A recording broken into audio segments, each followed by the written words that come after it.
Penyebab antrean panjang bahan bakar minyak di sejumlah SPBU dibongkar supir truk yang menduga adanya praktik permainan dari pihak internal.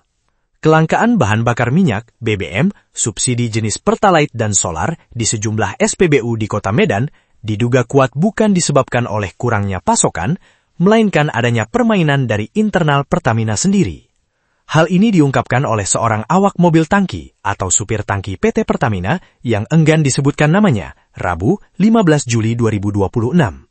Supir tangki tersebut mengaku bingung dengan langkah Gubernur Sumatera Utara yang mengerahkan perbantuan TNI Polri serta mendatangkan AMT dari Aceh, padahal menurutnya tidak ada masalah serius di lapangan. AMT ready semua ya, nggak ada itu yang katanya mogok kerja. Bahkan sampai perbantuan dari Aceh sana, AMT dipanggil. Sampai sana dipanggil kemari. Pergi kemari pun bukan kerja, nggak ada, duduk-duduk di kantin aja kadang, ujarnya saat ditemui Tribun Medan. Ia mengungkapkan bahwa kelangkaan BBM saat ini justru disebabkan oleh kebijakan internal Pertamina yang sengaja membatasi pasokan bahan bakar minyak, BBM subsidi jenis Pertalite dan solar ke sejumlah SPBU di Medan dan luar daerah untuk mendorong masyarakat membeli BBM Pertamax yang harganya lebih mahal.